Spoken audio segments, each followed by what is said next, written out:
We all know the moment when the teacher calls on you to read something in front of the class. It's terrifying. Your palms get sweaty, your heart starts pounding, your voice begins to shake. That's an anxiety attack. Teenagers with mental health issues like anxiety, depression, suicide, or PTSD need people and things to help cope because I think that teens have a hard time identifying that they are having these issues, let alone figuring out how to get help. I chose this topic because my brother suffers from social anxiety, and I've also noticed an increase in social anxiety with my peers post-COVID. It's been sad to see people go from being socially confident to being socially awkward or socially anxious. This is why I thought this was such an important topic, and why I chose to make this my problem and find a solution to it. When I decided I wanted to tackle anxiety, I started by Googling lesser-known symptoms of anxiety, depression, PTSD, and suicide.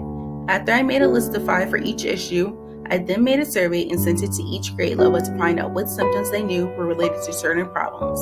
I realized that teens had no idea that multiple symptoms were shown repeatedly in different mental health issues, not just anxiety.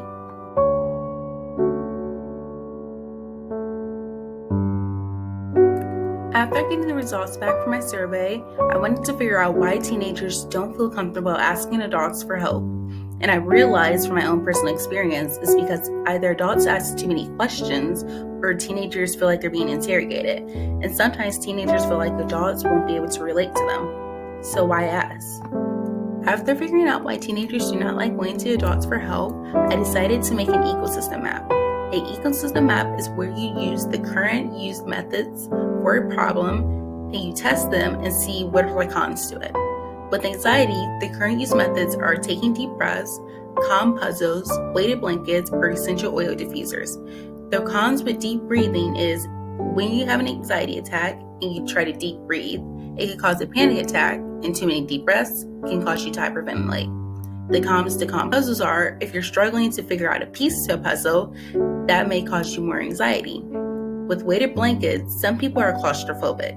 So weighted blanket can cause you to feel closed in, which can cause an even bigger anxiety attack. And with essential oil diffusers, it's great for mental health, but it can cause physical health problems with too many smells.